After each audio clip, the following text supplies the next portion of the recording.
Good day and welcome back to the Vitality Project. I'm Dr. Bob. Appreciate you joining me today. Thank you. Yesterday, we applied what we already have discovered, that is how we can move from red alert brain to resting brain. And we applied this to deactivating our negative self-talk, which we've been talking about as the depressor. So first of all, I want to ask you, how did your exercise go? I'm interested to know. Hope that you were able to do it and find some benefit in that.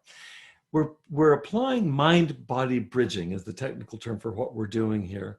And mind-body bridging also helps us to identify what is referred to as our negative storylines.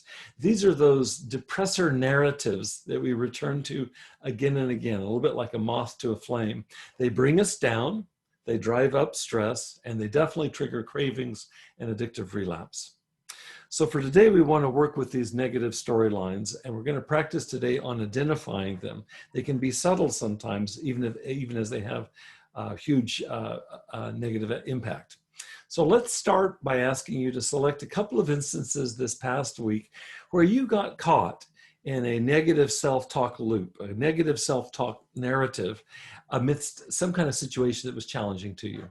Think about that for a second. I'm going to give you an example. How about if you write down the situation? How about if the situation was this? My friend criticized me. That would be a challenging situation. And next to that on your paper, I want you to write down the negative storyline which got activated, what you can identify that got activated. So if it was your friend criticizing you, here'd be an example of a negative storyline. I'll never be any good at what this friend was criticizing me about. So we've taken the criticism and we're running with it. That's the negative self-talk, or the negative storyline. Next to the negative storyline on your paper here, your worksheet, I want you to jot down how this negative storyline leaves you feeling in your body.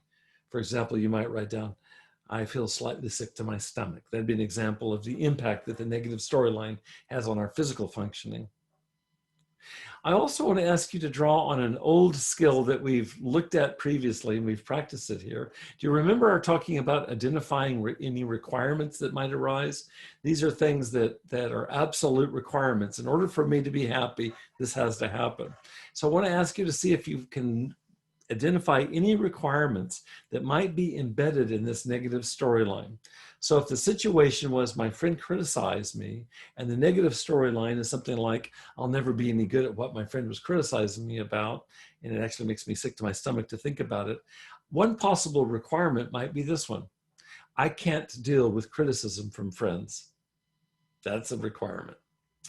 What we're learning to do here is what any good therapy provides us. And that's the ability to do what psychology says is to decenter. It gives us the ability to decenter from our emotions, which is basically to step back and look at them more objectively. This is really important, particularly when they're painful, to be able to step back and analyze, like I say, more objectively, what the heck is going on? You might ask yourself this question: what is feeding this negativity I'm currently feeling? I'm feeling it in my body. I'm feeling nauseated. I may have requirements at the root of it, but what is it that's feeding this? Well, it's a negative storyline, and we want to learn to identify these. These oftentimes operate very subtly, as I mentioned before, and they're a lot like an automatic knee-jerk reflex. They can happen very quickly and kind of out of sight. And so what we're doing is beginning to learn how to identify these negative storylines, and this is one big step towards our becoming free of them. So let's see what you discover in today's exercise, okay? I want to thank you for joining me here. Please come back and join me again soon. In the meantime, please stay safe, be well. Good luck with the exercise, and we'll meet up again soon.